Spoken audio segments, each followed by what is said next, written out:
I'm Rebecca. Until about a month or two before my 14th birthday, my father was an alcoholic. And I knew that if I needed something or wanted to have a conversation with my father, it had to be done before 8 o'clock, because that's when he was going to start drinking.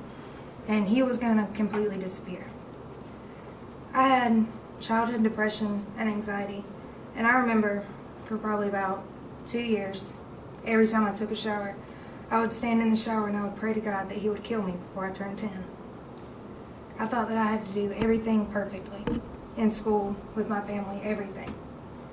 And that made my anxiety worse, which made my grades worse, which made my depression worse. And when I was 14, my 2 sisters and I were in a wreck. And I wasn't wearing my seatbelt because I was stupid. And I had to get 18 stitches, some in the skin of my forehead and some in the muscles to hold the muscles together. The damage done to my brain amplified my depression and my anxiety by about 100 times. And it brought my bipolar disorder to center stage. 2 months after the wreck, I was hospitalized for trying to kill myself. And then again 2 months after that. The way I learn and I think now is completely different from when I was younger. It takes a lot more time now for me to understand things and to grasp concepts.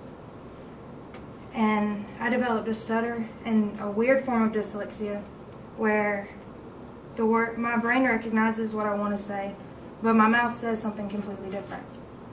For example, sometimes when I read the word cabbage, my mouth will say carriage. And it's frustrating, and sometimes I get so overwhelmed that I get angry and violent because I don't know how to express my frustration.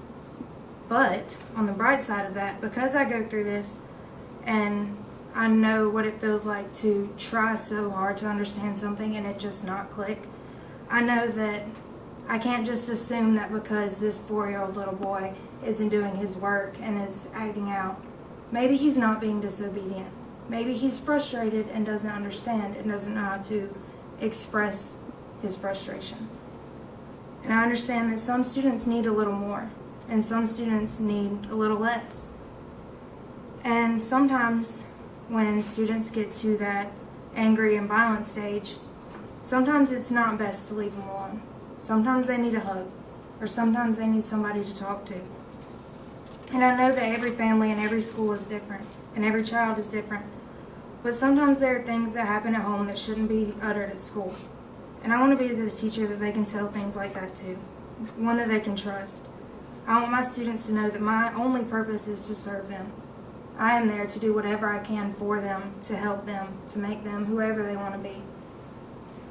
And I want the environment in my classroom to surround every student in a loving, comfortable, and protected air.